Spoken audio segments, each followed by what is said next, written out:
So I sat down and watched Sword Art Online Ordinal Scale in the theater the other day, and I feel like, being an anime YouTube personality, I'm obligated to give my thoughts on this new film before it becomes oversaturated to the point where no one wants to hear what I have to say. And while the recaps in the film weren't long enough to warrant me talking about them, I still have plenty to say about the movie, so let's not delay any longer. Was Sword Art Online Ordinal Scale any good? Allow me to start on a bit of a positive note and deliver what I believe to be the highlights of the film. The most noticeable one being the animation. Needless to say, I do believe it to work quite well. A1 Pictures, and all their freelance staff, definitely brought forth their massive talents on the film. Lots of nice looking explosions and effects that actually felt somewhat reminiscent of Ufotable's digital effects work on their Type Moon adaptations. It was definitely successful at bringing forth a strong sense of spectacle within the film, and no doubt will be the source of many of the quote-unquote hype moments that the audience may feel. The character movements also aren't too shabby either, with some strong fight choreography thrown in there during action sequences. There's also a really good sense of framing when they introduce Eiji, a main character in the film, as it's not only successful at making the audience know that the character will be important, but also is quite colorful and evocative. It gets the audience's attention almost immediately.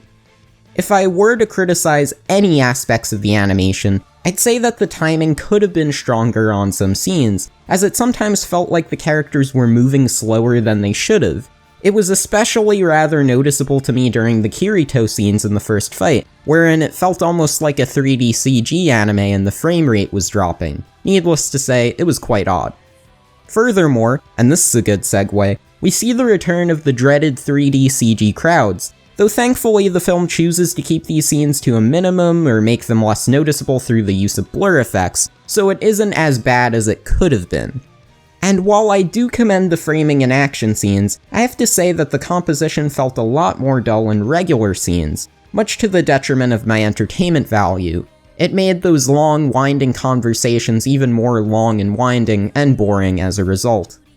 Though as a whole, I would say that the visuals are quite solid, in spite of what some of the franchise's stronger detractors may say. Another thing I quite enjoyed about this movie was how every character got a chance to shine. While in the series the focus was mostly on Kirito showing off, and admittedly he does do that in the movie, there are opportunities for other characters to get the spotlight. And when they do, it's quite enjoyable to watch, especially Asuna, who got a fair amount of attention within the story.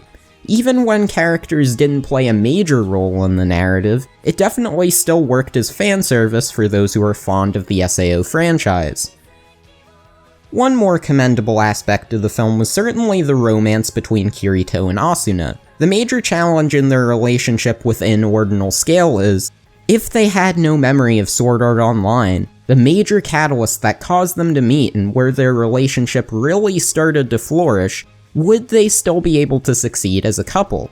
It's a very compelling question to ask, especially with how shallow a lot of teenage romances are. It definitely is nice to see how far they go in comparison to a lot of series of this caliber, which wouldn't even bother showing half of what they show in the movie. Not to say that the romance in the film is by any means outstanding, but it certainly does work a lot better than one may expect. So I do see it as a positive. Now to discuss where I believe the film falters. There's a few minor nitpicky aspects I have in regards to how the Ogma in the film is utilized. They do bring up some dangers, but I will say that I wish they had gone into a bit more detail on how these Ogma events work. I mean, obviously they sometimes go to a more secluded area to fight these monsters, as shown in the second big fight scene in which they do so in a park. But sometimes I felt they were fighting in a public area where any old Joe Schmo could just walk on by. Imagine you're walking back after shopping for groceries. You don't have the Ogma on, and all you see are these weird guys pretending to fight in the middle of the sidewalk. It'd look pretty goofy, no doubt about it. But one of the largest problems I have with the film definitely has to be its pacing.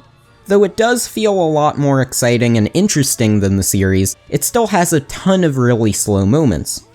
Not to imply that I want action non-stop, but rather that the film doesn't do a good job at making the slow moments interesting. It has more of that typical exposition dump in a room or while eating that the show is rather infamous for, complete with lots of technobabble about the Ogma. Each time these scenes came on, I had a very hard time getting invested in what was happening, and they were an absolute slog to sit through. Could have cut much of it out for more character building moments if you ask me. Now, if I were to give the series one major advantage over this movie, it would be the fact that this movie doesn't really contain the new, unique worlds of its predecessors. While the world of Aincrad wasn't particularly distinct, there still was a sense of adventure throughout exploring the world with the characters. Here, yes, they do include Alfheim, but not too extensively, and at that point, we already know about that world, so it's not like anything new is being brought to the table. Most of the focus is on modern-day Japan, which is more of a mundane setting by comparison. When they do switch worlds for the boss fights, sure, they're nice to look at, but since they change each battle, there's no time to really feel any sort of attachment to them. Whereas, at least in Alfheim or Aincrad, there was a sense of lore within the worlds. Even if that lore wasn't horribly interesting, it was something, and it was more understanding how fans of the show could get engrossed in a world like Aincrad in comparison to any of the new worlds presented here. So now at this point of the video, I'm going to start spoiling the hell out of this movie. So if you don't want to listen to any spoilers, skip to the time code here for my final conclusion. My biggest gripe with this film would definitely have to be the antagonists, which were some of the most bland SAO antagonists to date. Sure, they weren't along the lines of Rapey Guy number 231, but they also weren't as entertaining to watch either. It's a bit of a shame too, because they easily could have set up Eiji, the antagonist, as a strong foil to Kirito, but instead totally squander that opportunity. While Kirito and Asuna's romance on screen was definitely the highlight of the film, the bond between Eiji and Yuna is unbelievably shallow by comparison. Each time the movie cut to them, they really didn't have anything interesting to add. No chemistry, no distinct personalities, absolutely nothing. Eiji undoubtedly had motivations, those being that he was friends with Yuna back when they were both in Sword Art Online, but those motivations can only carry you so far without anything else to remember your character by. It made Ordinal Scale a massive chore to watch at points. Furthermore, there's another villain in the movie that takes way too long to introduce. The creator of the Ogma and the father of Yuna, Dr. Shigemura. We learn that Dr. Shigemura wants to bring Yuna back to life because he feels that he failed as a father by putting his daughter in that situation. This would be a compelling conflict, but it feels like a case of too little too late. The pathos is ultimately unearned, and the emotional climax of the movie falters as a result. It doesn't help that by the end of the movie, I don't feel as if Shigemura really grew at all or learned from his mistakes, and we shall see by the time Sword Art Online 3 drops whether or not this rings true. But ultimately, the villains in Ordinal Scale were far too dull for me to grow any emotional investment in their conflicts. Now, the writing in Ordinal Scale goes massively down the tubes by the time the climax hits, in which they bring everything back to SAO, and it turns into this overly convoluted plot about killing the SAO survivors in order to revive Yuna. Needless to say, it's extremely weak. This is due in part by the boring antagonists I mentioned earlier, but also just how it returns to form with Kirito going full overpowered protagonist on us again, and completely stealing the show from what initially was the whole cast of SAO's time to shine. I especially thought how Kirito became overpowered was weird because nothing gave the implication that achieving Ordinal Scale's top rank would give him that much power. After all, the previous rank 1, Yuna, was having a difficult time holding her own against the bosses of SAO, but then Kirito swoops in, gets rank 1, and all of a sudden is far more skilled with the rank. I suppose it's ultimately to be expected from SAO, but just because it's expected doesn't make it acceptable.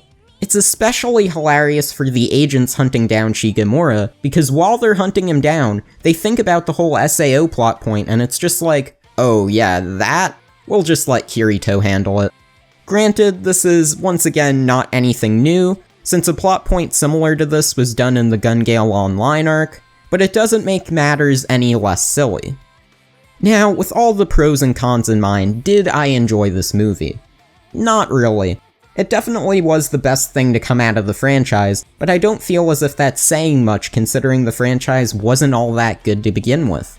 While it did have some compelling aspects and fun action sequences, there's too many of the elements I dislike about SAO crammed into this movie that nullify the strengths I mentioned earlier. What I can give the film credit for is knowing how to please its audience. It gave the audience the romance, the comedy, the cool fights, and the cameos that SAO fans would appreciate. Having seen the film in theaters and hearing all the fans cheer every time a big romantic scene shows up, or when a minor character from the show arrives, proves how successful A1 were at pleasing the fans, which I can't really fault the film for doing. I may have not enjoyed it, but I can't bring myself to say that it's not recommendable for fans of the franchise. To those who dislike the series such as myself, however, the movie is certainly not going to change the perceptions to a large degree, though I can't help but be morbidly curious on how the franchise will continue from here, and you know that I'll definitely continue to follow it, regardless of my opinions on the franchise. Thanks for watching. If you liked this video, feel free to give it a like, as well as subscribe if you would like to see some more content in the future. Discord links in the description, and as always, I'll catch you later.